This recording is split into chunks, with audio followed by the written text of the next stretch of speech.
Kirk, thanks for coming on. I really appreciate you taking the time to have a conversation with me. Would you mind telling us a little bit about yourself before we get started? Yeah, so I'm a Canadian philosopher, mostly trained in Canada, um, and I actually live and work at a small place called Klaipėda in Lithuania. So I work at an English-speaking university there. I work mostly in philosophy of religion, and now a little bit in African philosophy. My doctoral work, I was more kind of interested in epistemology, but I kind of haven't done too much on that lately. Um, and that's about it. Cool. I'm an atheist, by which I mean I believe that naturalism best explains everything about the universe that we see. I believe our topic today is: would God's existence make the world a better place? Could you tell me some more about your position regarding that? Yeah, so I had a mentor in graduate school where I did my MA at Ryerson, which is confusing because now it's Metropolitan University of Toronto. They've changed their name, so um, my class Cray was working on this topic, this question. What what difference would God's uh, value make if you found out God existed? Would you think the world is better, or would you be disappointed? Um, and I kind of thought it was one of those topics that you know, at least in conversation, not necessarily in the literature, but in conversation, it seemed like, people were dismissive of it because there was such an easy answer. Like, of course, God's existence would make things better.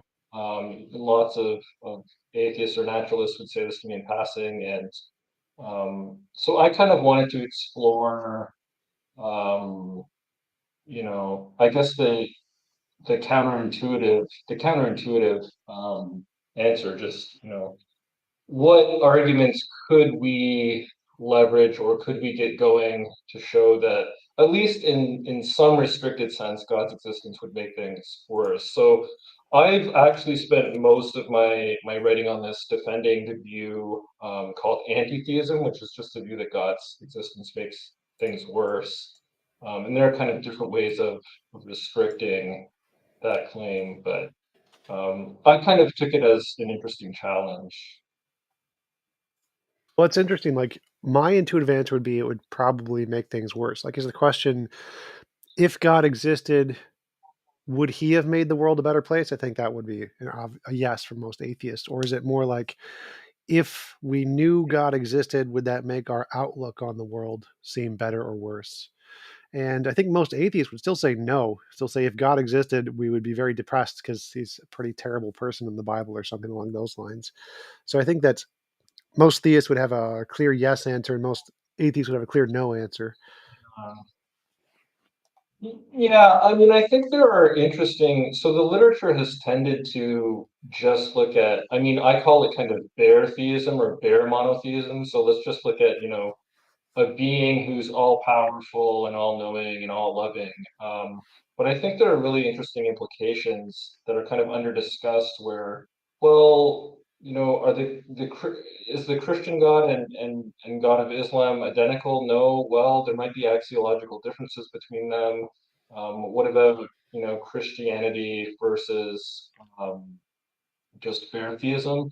But I think the general comparison is supposed to be something like, um, imagine two worlds that are identical in every respect, in as much as possible.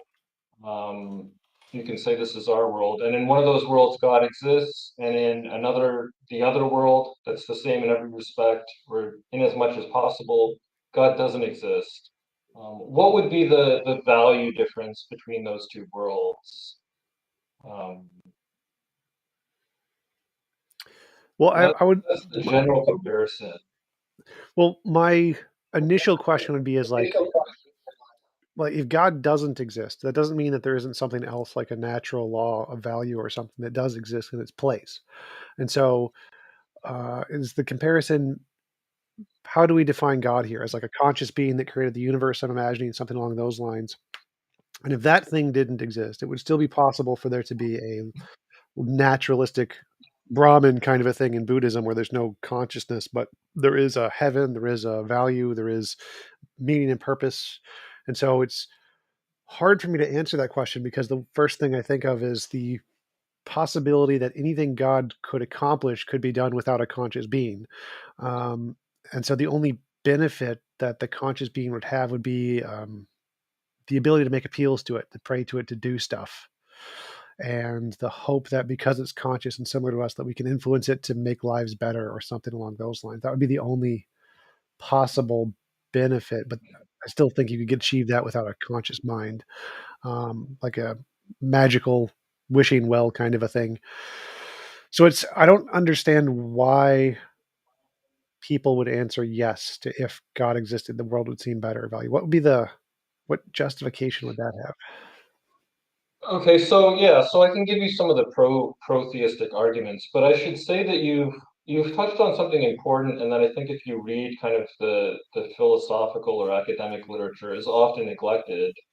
But Guy Kahane has a chapter that touches on this, where he says, "Look, um, there's a difference between atheism and naturalism," and he sort of says, you can have supernatural versions of atheism and get everything. And then I think you're making the even stronger claim that, look, you can get a lot of these goods on entirely naturalistic frameworks. So I think that's it's an open question. There are these goods associated with theism. Well, but can you get them on alternatives? But to give you some of the arguments, so people will talk about if God exists, and this is something I actually think, um, I'm a theist and I actually think this is false, but I'll give you the line anyway. So if God exists, then gratuitous evil is impossible.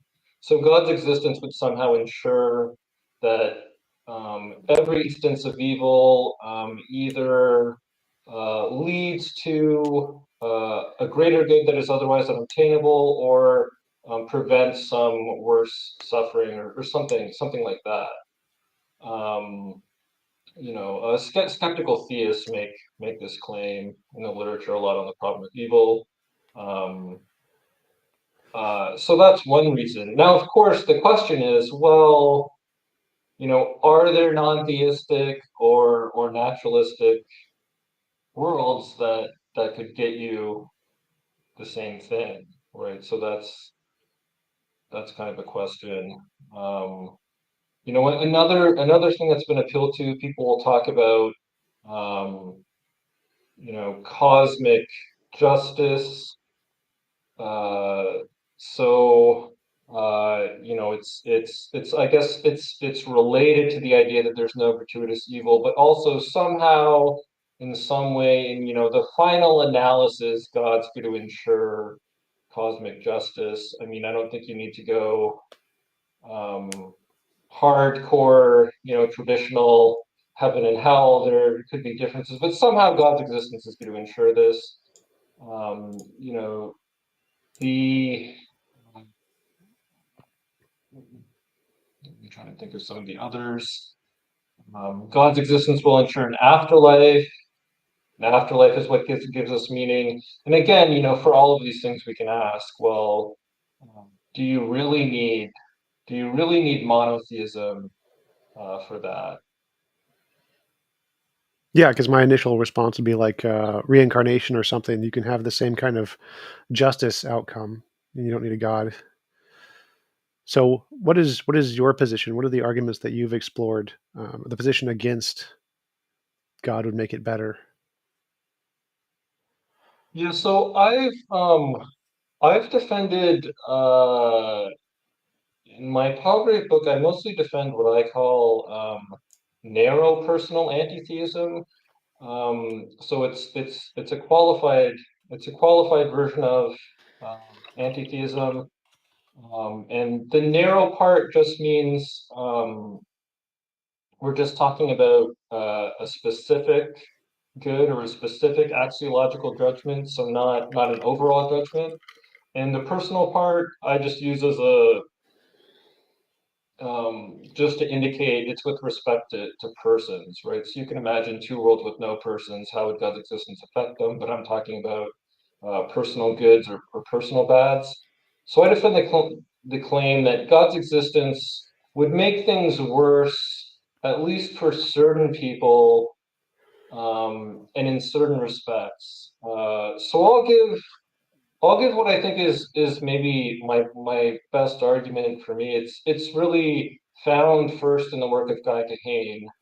I think I develop it more, but it is original to Kahane. But I argue that at least with respect to privacy, God's existence would make the world worse. Then you might think, well, if God's a holy good being, does it really matter that God has access to us? But I try to motivate it with the following example. So imagine a voyeur um, who is spying on you. Um, they gain some kind of satisfaction or pleasure from this, but you don't know about it. Further imagine that they're light years away, right? They're light years away. They're spying on you. You have, it's not directly affecting you. We can just stipulate you're never going to find out about this. The voyeur's never going to release any information about you. We could add more to this story. Maybe the voyeur's even benevolent, is looking out for you. Is going to send you anonymous emails or texts to warn you about things in your life. If we say this voyeur, has more knowledge than you. I think that there's still something intuitive about the claim that you have a right to privacy from this voyeur, right? That there's still a sense in which your privacy is violated. So you haven't consented to this, right? You haven't consented to this. This isn't like living with a spouse. You can't, you know, be upset that you don't have privacy from your spouse. This is something you haven't consented to. So I think this case is at least, somewhat similar enough to the God example to get you personal anti-theism. And so it's not a really strong claim in the sense that God's existence makes things worse overall. But I think it does get you this conclusion, which, at least with respect to privacy, God's existence makes things worse. And so I think even some theists are shocked that you can get this conclusion, that even with respect to just one thing, God's existence would make things worse. So the privacy argument is the main argument I develop, and no one's talked about. So people talk about the complete understanding argument. So I argue that if God exists and you know and is we're not talking about deism here. So we're talking about a God that like interacts with the world. I think it's possible this would mess with the scientific method, right? And hurt our ability to understand the universe, or to know about laws. And I also think there's a being on this view, namely God, that we just can't know everything about. So there's an object we can't know about. Where naturalism doesn't seem susceptible to these worries. Like in principle, the universe is fully understandable on naturalism. Maybe it's practically impossible, but at least in principle. So that's another argument. You might think that our ability to understand the universe is somehow worse if God exists. So those are two arguments for a narrow version of anti-theism.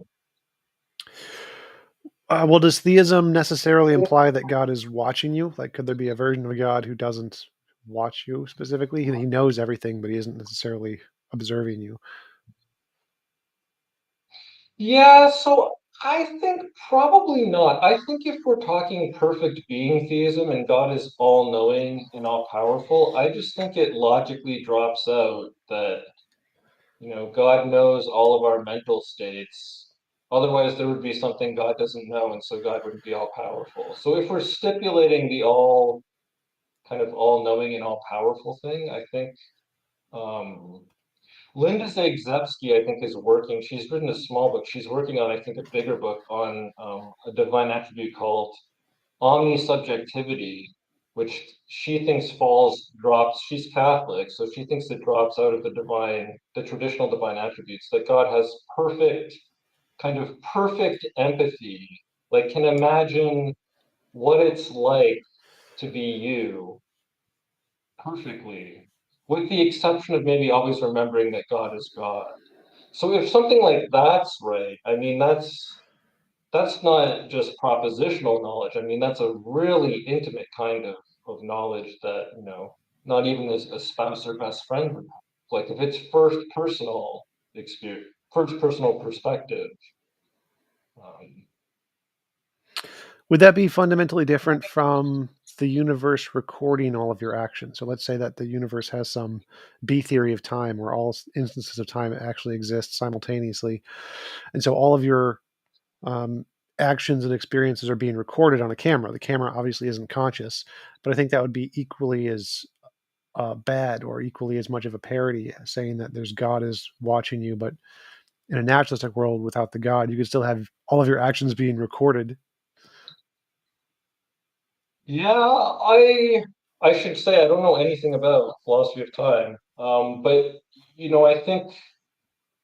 I think what would make maybe the theistic version I'm describing worse is God knowing um, your mental states even. I don't know if that would be the relevant difference, but um, Well, those would be recorded too in B theory of time. So anybody who could potentially go back okay. and read. Well, yeah, so I mean maybe that is relevantly similar then. With maybe the distinction being if that's in a naturalistic universe, there's maybe no consciousness like watching or observing it, so to speak. But um, yeah, that's really interesting. So the other thing that comes to mind is the idea that if there is an all powerful being out there who's all good or something, those would be like two of the criterion for a definition of a god. Um, if such a being exists and does nothing to help people in suffering or in need, then it seems like knowledge that such a being exists would inherently make the world a worse place because it's like Peter Singer's argument that if you see a drowning baby and you're able to help and you don't, then you're incompetent in some way. And so if this God did exist and didn't alleviate all suffering he was able to, then necessarily the world would be a worse place because there's just this being out there watching all the suffering and doing nothing, as opposed to an impartial nature of some kind. And so my problem with it would be is it's necessarily going to be worse because there's this being capable of doing things but not doing anything to help. Uh, Whereas in nature we don't have that. If it's just a law of physics, it can't really doesn't really it's not paying attention to anything. Yeah, so it sounds like I mean that's a version of it's a version of the problem of evil. Um, Myron Penner and Ben Arbor, who passed away unfortunately, tragically, they co-authored a chapter, that argued if you endorse the problem of evil, so say you're an atheist and one of your reasons for atheism is some version of the problem of evil, they actually think that you're committed to protheism. And the reason for this is that you're committed to the view that if there was this really good God, God would be intervening in the world and the world would be better, or at least we would have a guarantee that if the world is still the way it is, none of the evil in it is gratuitous. So I think I mean, some theists are going to say the view that you're describing is impossible if we're really talking about a good God and an all-loving God. What you're describing is something like an indifferent God. Um, what you're describing is really like evidence maybe for atheism. But if it turned out that there was a really good God, they wouldn't just be standing back and doing nothing. Well, yeah, that would be like So the I think question. the, Go ahead. yeah, I think this is where like the value questions about God and the existential question or existence question about whether God exists, they actually kind of rub up against each other. Yeah, for sure. I'm trying to like think of answering the question from the perspective of any person, any given human that you ask. Like, would God's existence make the world a better place? And if I see kids with cancer, and I know that there is some all powerful being who has the power to create universes and is doing nothing to help, to me, that seems like we're in a terrible universe. Like, this is like a prison from my Yeah. perspective. Even if you want to define perfect goodness as whatever his will is or whatever. And so he's totally fine to drown babies from his perspective. From my perspective, the world is a worse place. The world is definitely a worse place to have such a being there with the power to create universes doing nothing to help these kids dying of cancer. Um, and so even then you would ask the question like, well, what if a different kind of God existed, a kind of God that would literally help people? Then I would think, if such a God existed, we wouldn't have the world we have now. But that doesn't really answer the question of, if we're looking at the world we have now and then ask the question, given this world, would a God's existence make this world look better or more bleak? I think if we start with our world as we see it now and assume that God exists, then it looks far more bleak than if it was just random natural forces of some kind. So I'm sympathetic to that line, but let me try to see if this moves you at all. So what if someone said to you, um, I mean, I'm in Lithuania right now, and we have an influx of Ukrainian refugees. 25% of the students at my school are Ukrainians. So I'm too close to comfort in terms of witnessing the fallout from this war or genocide, whatever you want to call it. It looks like a lot of gratuitous suffering to me. Seems kind of pointless. What's the point of this? Your example is little kids with terminal cancer. What if someone could say, look, um, would you want to be in the same world if you had a guarantee? You didn't know like the mechanics or necessarily the content, but you had a guarantee that all of this suffering and evil wasn't gratuitous, that it wasn't pointless, that there was a reason for it. Even if you don't have the reason, you don't have access to the reason, but you know that there is a reason. Would that world be better Um, Better than having to be than the pointless. world, Sure. or better than whatever you think the world is now? Mm, maybe, maybe like it's kind of like asking which is less moral, to kill a baby or to punch an old lady. I think both are immoral, Yeah, yeah, and so I'd say it might be better than a world with nothing but gratuitous evil, but it would still be less good than a world without evil. And so, even given yeah. that case, it would still be immoral overall. Yeah. So I think, I mean, the theist who wants to like go the no gratuitous evil route, is gonna say, well, see, like that's an upshot of theism, right? Like in the world, in one world you have gratuitous evil, and in the other world you have what is still evil, but it's Oh, your sound cut out. I can't hear you. Your sound cut out. Can you hear me? Can you hear me?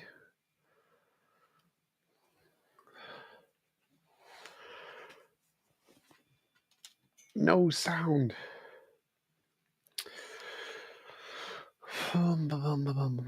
Chat. Sound cut. Sound out. Sound out. Try reconnecting.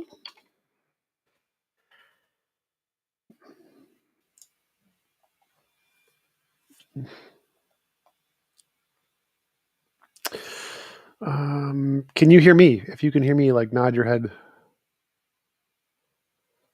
I cannot hear you at all. Zero sounds. Zero sounds. The chat can hear me. Not. Oof, I see you from a different perspective, but I still cannot hear you.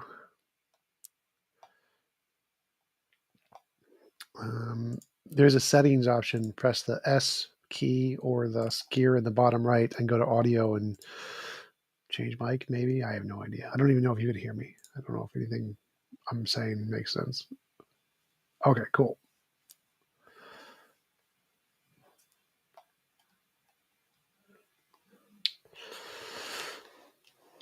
You can try plugging in your headphones again and see if it changes to that mic. When in doubt, restart. Yes. Have you tried turning it off and turning it back on again? That's right. Oh, I hear things. I thought I heard something. Can you hear this? Oh, it's extremely scratchy. I hear something, but it's extremely scratchy. So, Oh, it's a little better now.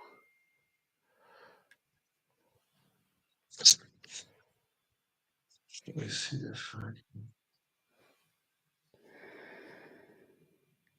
These things.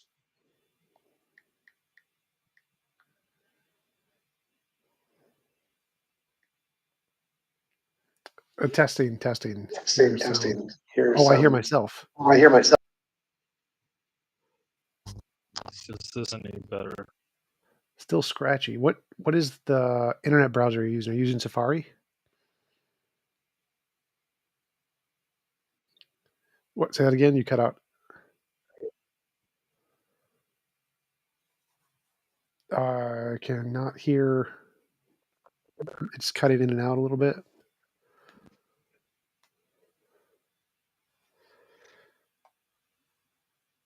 What about now? Very scratchy. It's like it has like a delay. Delay? Yeah, it's like hitting a buffer or something. So it's like very scratchy. I feel like you're coming in clear now.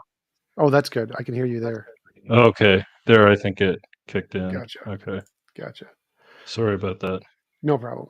All right. So you were saying gratuitous suffering on a world with gratuitous suffering versus a world without gratuitous suffering. So in my view, like a world without God, I don't see why a world without God and the suffering we see today would be considered gratuitous, because it seems like the same parity would exist with it could be gratuitous or it could be not gratuitous. And so whether or not a God would there wouldn't make it more or less likely to be gratuitous suffering. And so, like from a naturalistic perspective, say that it's necessary to go through this suffering in order for humans to evolve to get to the perfect world of some kind or something along those lines. So given the laws of physics, that's just a necessary evil to get there. Right. So that would be my initial thought, is that whether or not God's there doesn't, even if a non-gratuitous suffering would be better, God being there doesn't increase the probability of the suffering being gratuitous versus not. Yeah. I mean, it's hard for me to defend this view because I don't hold it. But I think some theists are going to say they think, God's existence logically guarantees that, just given the divine attributes, you can't have gratuitous evil. So you do have this guarantee, even if you have no clue, like the reasoning or the mechanics of it. I think that would lead to more like a theological debate, because I think I would say that that's not entailed in God's definition. And if you want to say it is entailed in God's definition, well, then I can just apply the same definition to some naturalistic law of physics. There's some super law of Okay. physics that guarantees no gratuitous evil. And so we can parody the same thing. Yeah, and I mean, I think some of this again comes back to, potential axiological differences between, uh, you know, different religions. Um, yeah, you know, I think a lot of the literature kind of presupposes that, look, bare theism, Judaism, Christianity, Islam, we can talk about, the axiology of theism, and everything we're talking about applies equally to all of these views. And I think that's just naive, I think. Um, Also, like,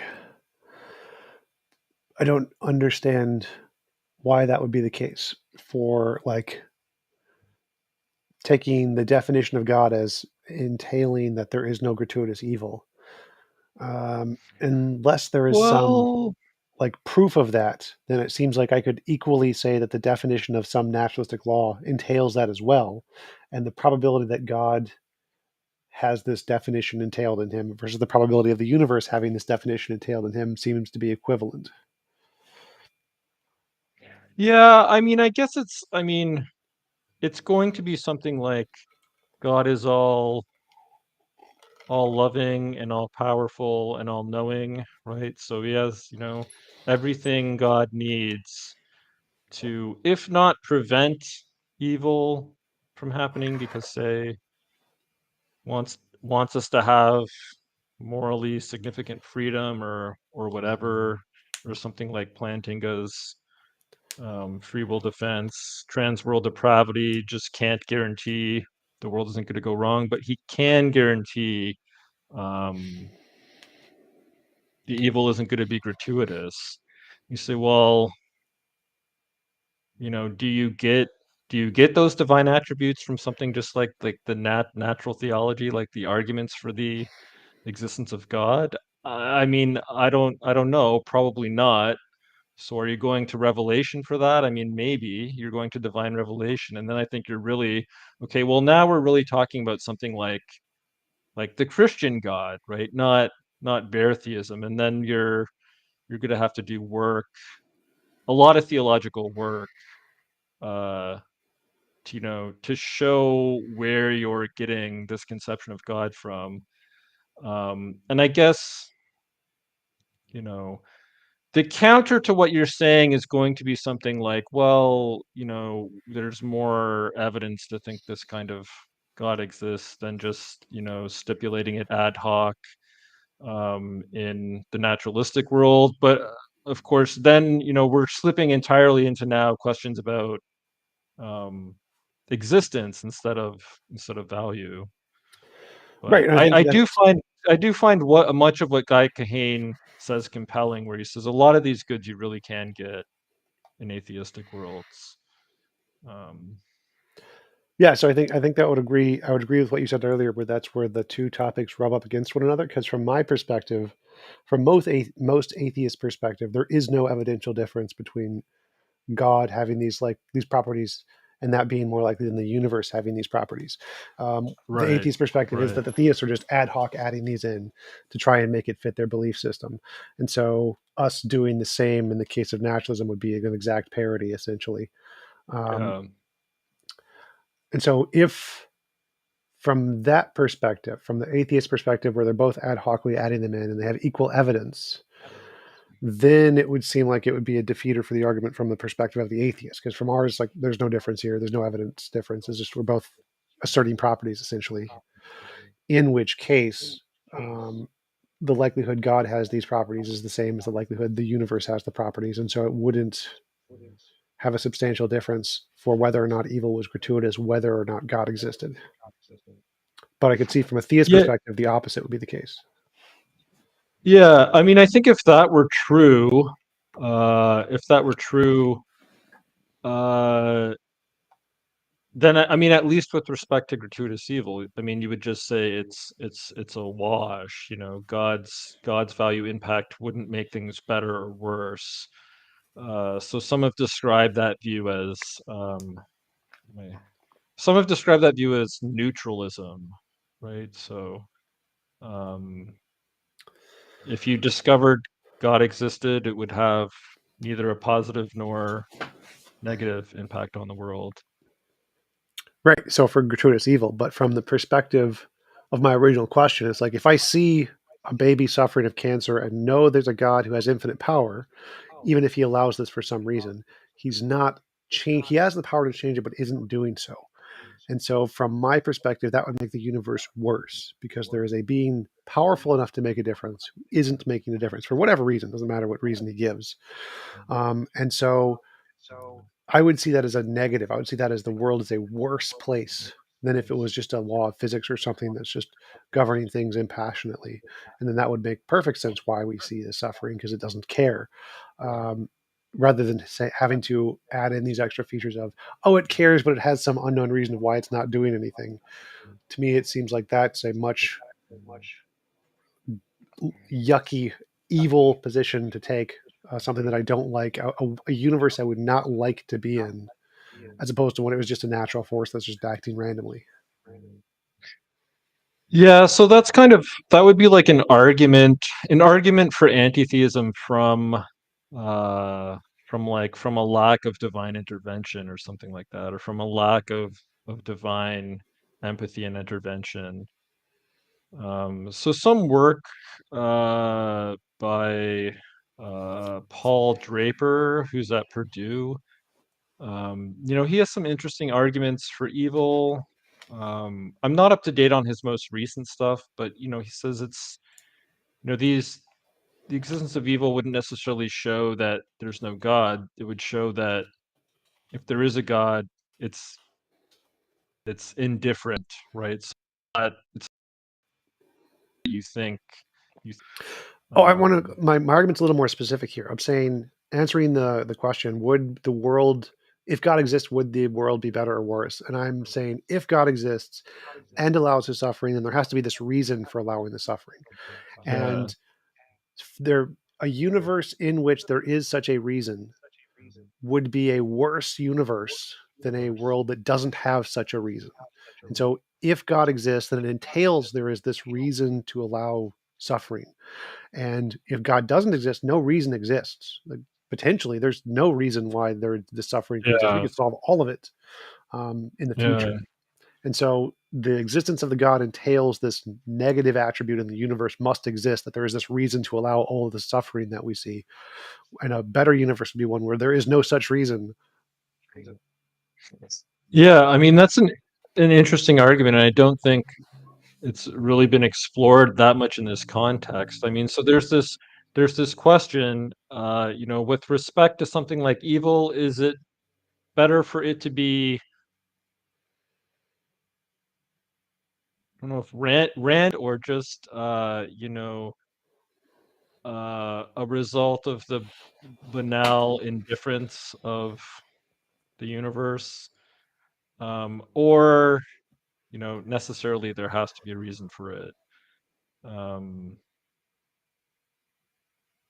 yeah, I don't know that I have a good handle on how to evaluate those two things. Um, Yeah, my initial thought is in the naturalistic universe, if there is no such reason, there's a potential way to solve all suffering. We don't need it. We can get rid of it. We can achieve a perfect world without it at some point. If there isn't, if there this law exists where this suffering is required for some reason, that seems to be in and of itself an immoral fact about the universe. yeah, I mean, some people have responded to skeptical theism, right, by saying skeptical theism being the general idea, well, we're not in a good epistemic position to know what God's reasons are for evil, or we're not in a good epistemic position to identify whether an instance of evil is gratuitous. And some have responded that, look, this would lead to a kind of like moral paralysis, right? Like a kid's about to get hit by a car and you don't know whether to pull it out of the way because you don't know if, some greater good is going to be achieved by it. if you don't let it get hit, some worse evil is going to happen. So I am sympathetic to that line that you know, if there's a deeper divine reason for every evil, or is this going to lead to kind of moral stagnation or paralysis where you just, you know, are worried about trying to make a positive difference or something because uh, you don't know the divine plan. Um, you know, I mean that's another question. Would a world with a divine plan be better than one without a divine plan? I mean, presumably, if there's a divine plan, maybe this evil, or at least the permission of it, is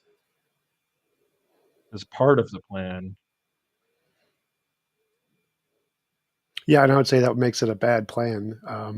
So I think my main argument in response to the greater good thing is like it seems like there isn't a logically possible world that humans can imagine where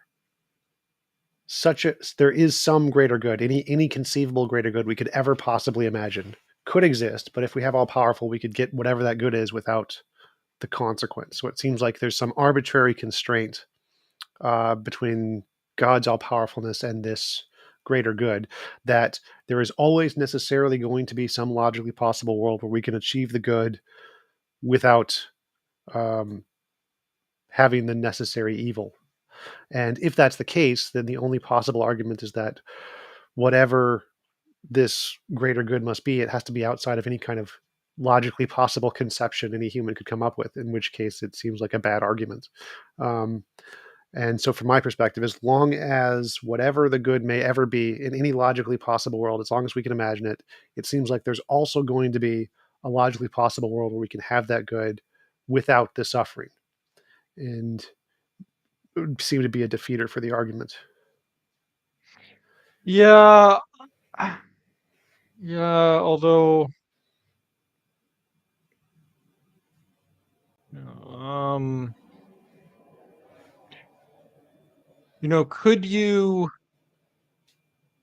could God get humans, to freely love God, to like libertarian free love God? I mean, it seems like that's a good, or if we just assume for the sake of argument, it's a good that God can't really get, even if he's all powerful, right? So, I mean, this might not be a good that you think justifies all the suffering in the world, but it's presumably something that, like, God just can't get, even though he's all powerful. Well, what do you mean? So, my argument would be is that there is a logically possible world where we can get this good without murder or cancer or rape or whatever. Just pick any given example. So, say we want people to freely love God. Is there a logically possible world where God people freely choose to love God that doesn't have child cancer? It seems like just take this world, get rid of child cancer, you have exactly that. Yeah. Yeah. Although yeah, the disease is the right, it's the right example. Um, We could even go with a harder I one mean, like murder. If we can get rid of murder, give everyone personal force fields. Just take this exact world, give everyone personal force fields where it's impossible to yeah. stab someone without their consent. It still seems like we have people who freely choose to love God, but also just no murder. And so all of the wills of the individuals have been unchanged, but the physical actions they can do have been changed. And so it seems, even if we take an example of a human's for using their free will in a bad way, we can limit that and still have people freely choosing to love God. Yeah. Um, yeah, I mean, I'm pretty sympathetic to that. I don't know how you'd have to try to connect up, people's wills with our own physical universe, connect them essentially somehow. I don't know how that would be done. Um, I do think the natural evil, more so than what kind of humans do to each other. I think, the natural evils or the diseases, I think, are kind of more challenging. Because I think even with the murder case, you can say, well, God can't really create a world uh, where at least the possibility of murder is on the table. Now you say, well, personal force field, why can't we just change the physical constitutes of the universe without people's will? Is that possible? I mean, it seems logically possible. Um, would you get the same moral significance? I don't know. It seems like it. We would have genuinely free people in that world. Um,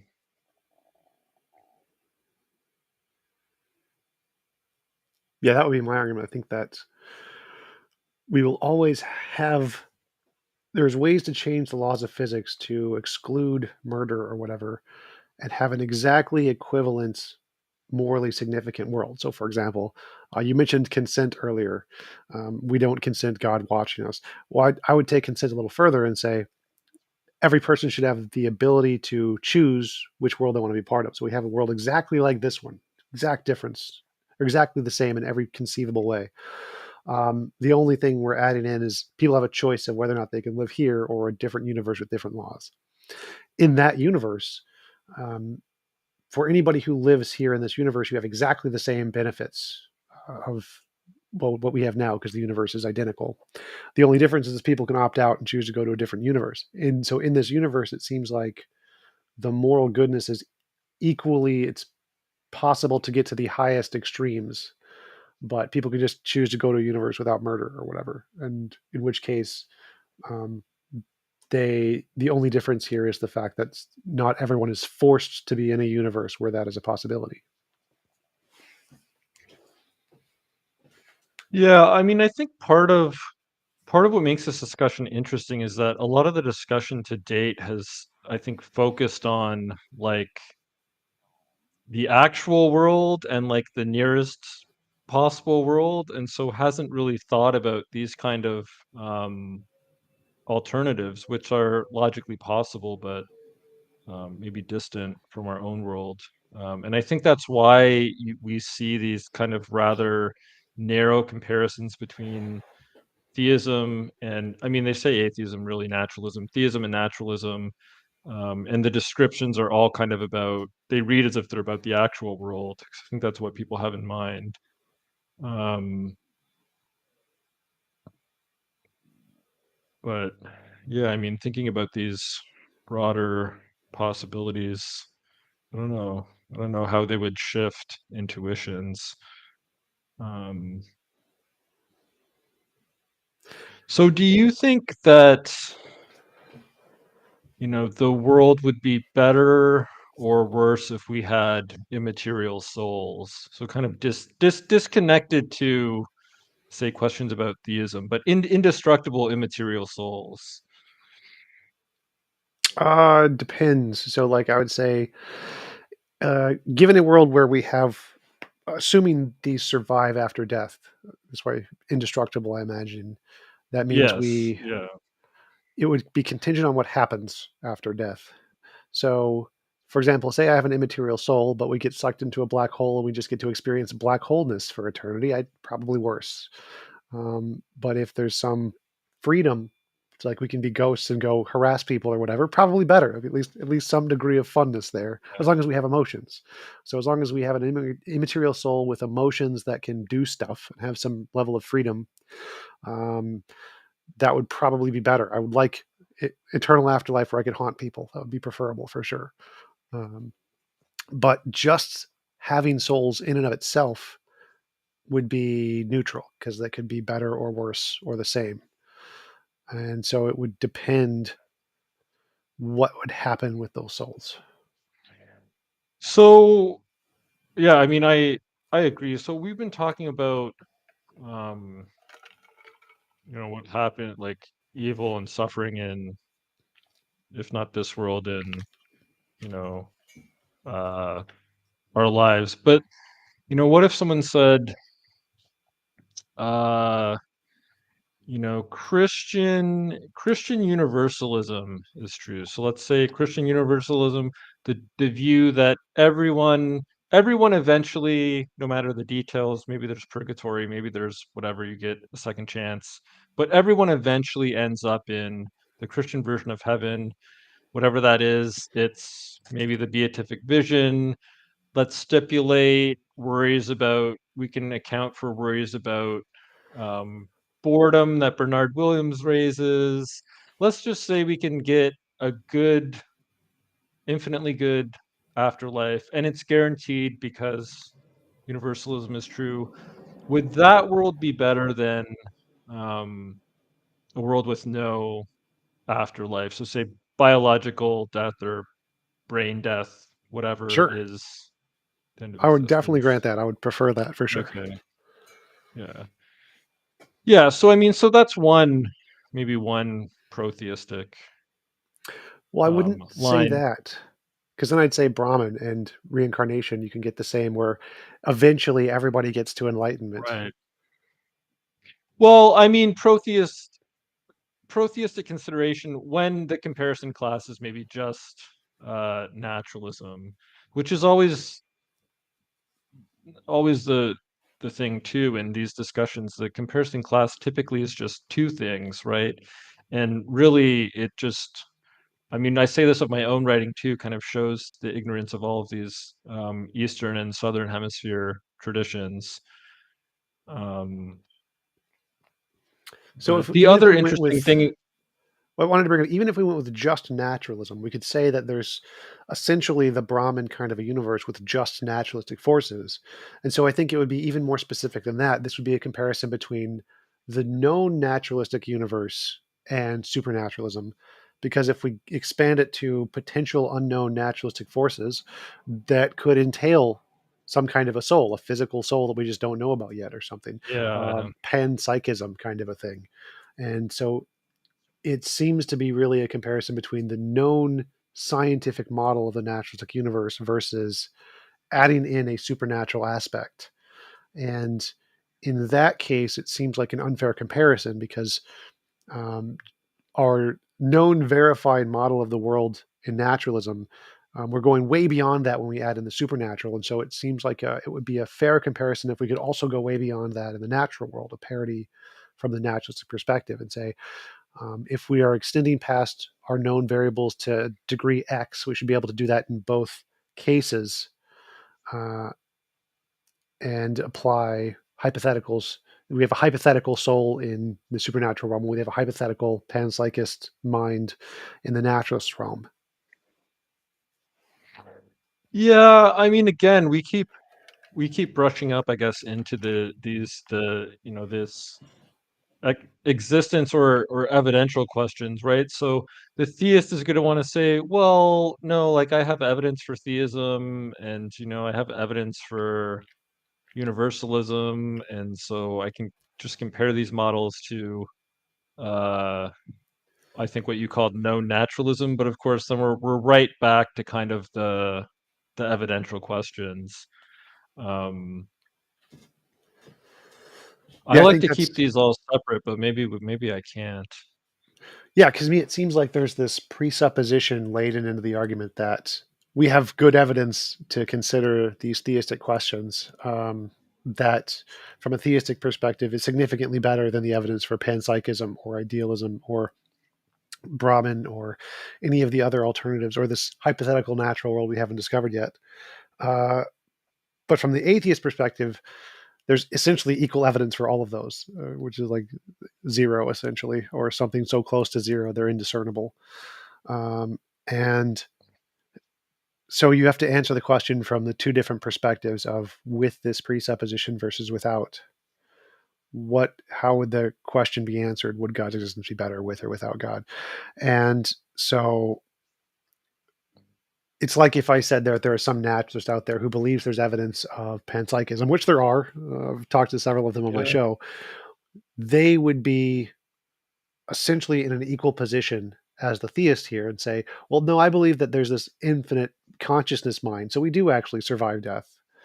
Um, from my perspective, a hardcore skeptic, all science, nothing but science. I'm like, no, you're both making stuff up. I don't see a difference here. And so, how does the different perspectives relate to this question? Because from my perspective, all three perspectives are essentially just the same here. I don't see why we should prioritize this one interpretation of a god from the perspective of the theists and not also see the perspective of the panpsychists as equally relevant to the question. I mean, I don't think there's a principled reason. I think the answer is more sociological. It's just about the types of things that people have been interested in kind of the Anglo-American philosophy of religion. But I don't think there's any, in principle, reason not to kind of expand the comparison class, to panpsychism and to these other, um, maybe they're not remote. I'll say remote, naturalistic possible worlds. Now, maybe, and different variations of, we could talk about reincarnation and all this. Now, maybe the process of doing this will show, okay, we have 100 possible worlds now we're comparing. Maybe in this process we wouldn't be able to escape um, existential questions, and by that I just mean questions about what exists. So, questions about the truth value of these worlds, because we would look at some of them, right, and say, yeah, they're logically possible in the sense that they don't entail a contradiction, but like they're so far from the actual world. What do I care about evaluating them axiologically or trying to, like, we're just making up all these different worlds at this point. Um, and so that would be the one caveat where I don't think there's an in principle reason not to just expand the comparison class, but I do think kind of the further you go, there will be a temptation to revert back to, well, okay, no, we need to figure out what world we're actually in before we start talking about these value judgments. And maybe that's part of the sociological explanation for just why the comparisons in general have stayed so close to the actual world, or at least talked as if it's the actual world. Um, Because I can see you just continually coming up with these different examples, right? Like for any type of supernaturalistic world, I think you'd be good at just coming up with the naturalistic analog, and why can't we just say this? And then, yeah, I mean, you've got dozens and dozens of worlds, but which one is there any positive evidence to think that these worlds are out there, right? Or these possibilities will come to fruition or whatever. Yeah. My initial response is like, from an atheist perspective, looking at the scope of an all-powerful being who can create infinitely many universes, um, if you add that in as like a premise and a hypothesis, um, from our perspective, it now becomes infinitely complex. So I know many theists like to say God is perfectly simple, but from the atheist perspective, an all-powerful being that Yeah. can create infinitely many universes is definitely not simple. And so the probability of that being existing and being true is so infinitesimally low. It seems like a fair comparison to make up whatever possible world we can imagine and say, well, the probability of this is got to be at least a priori better than an infinitely powerful being that can create infinitely many of these universes, infinitely many multiverses. And so it seems like a fair comparison to make there to expand the possibility of these possible worlds, kind of a thing, because it seems like the argument the theists are making is that there's this infinitely powerful being who has who exists, who could create infinitely many universes, but it's unfair to imagine those possible universes he could create, um, because they're just completely ridiculous. And so it's like saying there's an apple tree, which is impossible, but then complaining that, well, I'm just imagining an apple. Yeah. Yeah, I mean, maybe this is kind of what we've been talking about the last few minutes. They're kind of like it's a methodological problem for the axiology of theism or atheism in general. Um, what should be the relevant comparison class, and how do we draw these boundaries? How do we do so? Can we do getting into the, talking about the evidence for which of these views is true?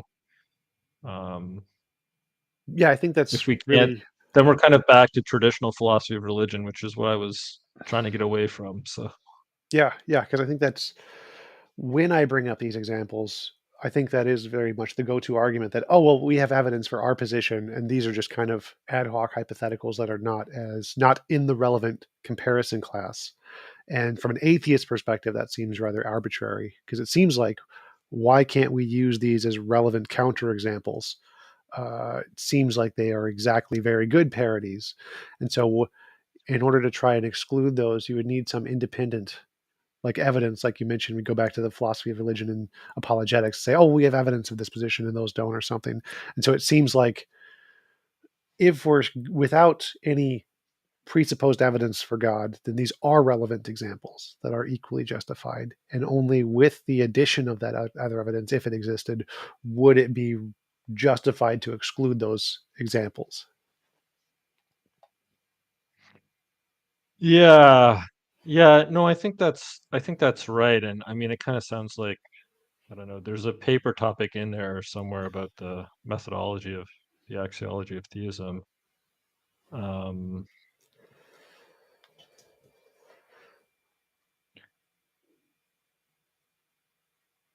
I'm trying to think you know, what Graham Oppy would say about all these different naturalistic universes you're posing. I'm not sure.